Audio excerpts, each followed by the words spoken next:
Mais cela revient à la question initiale. Pourquoi ai-je dit que seuls les paresseux utilisent leur propre argent? Parce que les paresseux disent toujours « je ne peux pas me le permettre ». Vous savez, je ne peux pas le faire. C'est facile de dire ça. Et c'est pourquoi ils sont pauvres. Il est plus difficile d'aller lever $1 million que de dire « je ne peux pas me le permettre ».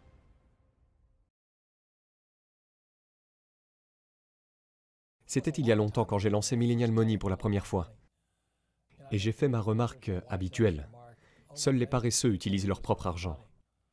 Et c'est parce que j'ai passé une grande partie de ma vie à lever des capitaux. Vous savez, aujourd'hui, vous avez le financement participatif et tout le reste. Mais la raison pour laquelle j'ai dû apprendre à lever des fonds était parce que je n'avais pas d'argent. Et donc, si vous lisez « Père riche, Père pauvre », mon père riche a toujours dit « ne dites jamais que je n'ai pas les moyens ». Et mon père riche, et beaucoup de mes professeurs disaient cela. Les paresseux disent toujours que je n'ai pas les moyens d'avoir ceci ou cela. Je n'ai pas d'argent. C'est pourquoi ils sont pauvres. Ils ont un mauvais état d'esprit. Donc, au lieu de trouver comment collecter des fonds, c'est vraiment facile d'être un perdant, et je les appelle des perdants. Cela leur fait tourner la tête. Parce que nous avons tous le pouvoir, si nous le voulions, de ne pas être pauvres si nous apprenions à lever des fonds. Vous savez, et la raison pour laquelle je suis bouleversé, c'est que j'ai encore chaud comme ça. Mon père pauvre m'a toujours dit, « Tu sais, je serais un homme riche si je ne vous avais pas comme enfant. » Et j'ai dit, « Eh bien, tu sais, papa, ce n'est pas ma faute si tu as des enfants. » Et il avait l'habitude de répondre, « Vous savez, je ne peux simplement pas me permettre d'avoir ceci ou cela parce que j'ai des enfants. » Et plus il disait ça, plus j'étais en colère. Alors, mon père riche, quand j'avais 9 ans, m'a dit, « Eh bien, c'est pour ça que ton père est pauvre, parce qu'il est paresseux. Il pense que son doctorat va prendre soin de lui. » Il dit que tout le monde peut dire, « Je n'ai pas d'argent, je ne peux pas me le permettre. » Il dit, « C'est pourquoi il est pauvre. Il est paresseux. » Mais mon père a continué à retourner à l'école, vous savez, à l'université de Stanford, à Chicago, dans le Nord-Ouest. Il n'a jamais rien appris de tout ça. Ils ne le savent toujours pas. Parce que la plupart des enseignants veulent un salaire, une pension et une retraite. Ils veulent la sécurité d'emploi. Donc l'état d'esprit est différent, et c'est ce qu'ils enseignent à leurs enfants. Ensuite, Robert nous dit le numéro des phrases qui gardent les gens pauvres. Maintenant, on fait une pause. Je veux que vous laissiez un commentaire ci-dessous si vous savez ce que c'est. Ne trichez pas. Donc la raison pour laquelle je dis que seuls les paresseux utilisent leur propre argent est parce qu'il faut beaucoup plus d'intelligence pour lever des capitaux. Et donc, depuis que je suis un petit garçon, mon père riche m'a interdit de dire « je ne peux pas avoir ceci ou cela ». Il dit de savoir comment vous pouvez vous le permettre. Comment pouvez-vous faire quelque chose? Comment puis-je l'avoir? Donc, au cours de ma vie, la plupart des projets que j'ai lancés, je n'ai jamais eu d'argent. J'aime ne pas avoir d'argent. Parce que cela m'oblige à réfléchir. Je deviens créatif. Je dois m'éduquer. Je dois parler aux riches. Comment as-tu fait ça? Comment as-tu fait ça? Comment as-tu fait ça? Et ce qui m'est arrivé, et je viens d'avoir 72 ans, je n'ai jamais eu besoin d'argent. Parce que si j'ai besoin d'argent, je trouve comment me faire de l'argent. Alors aujourd'hui, vous avez le financement participatif et tout ça, je veux dire, je ne sais même pas ce que c'est. Mais il est facile de dire « je ne peux pas avoir ceci ou cela ».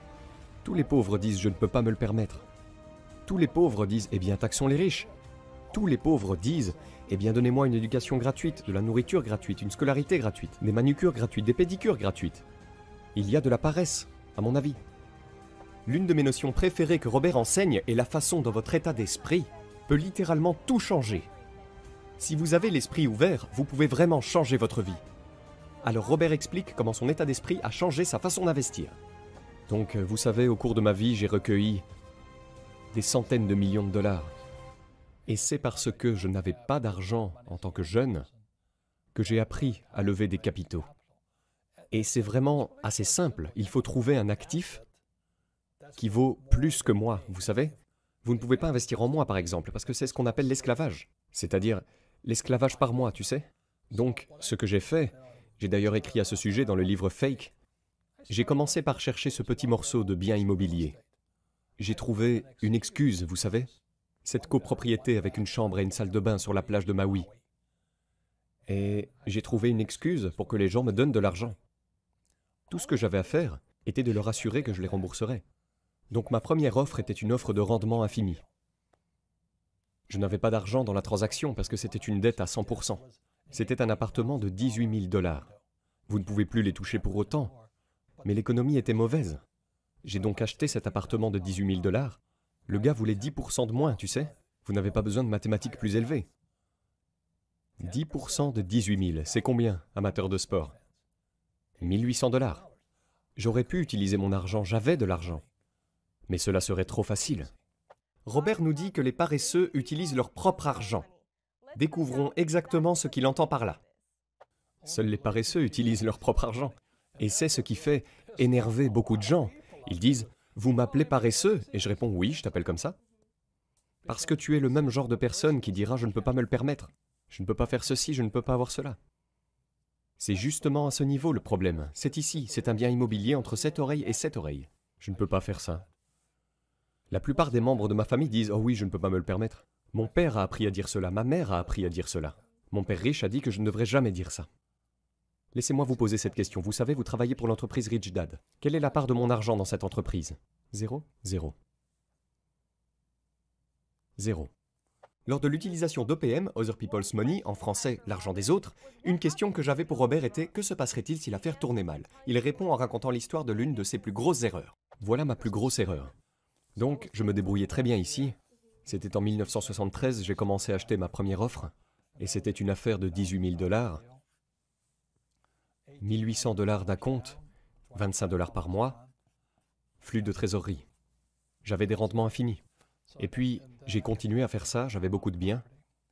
Et puis, j'ai décidé d'aller ici. Ma première entreprise était donc une entreprise de portefeuille de surfeurs en nylon et velcro. Et ça ne s'est pas vendu.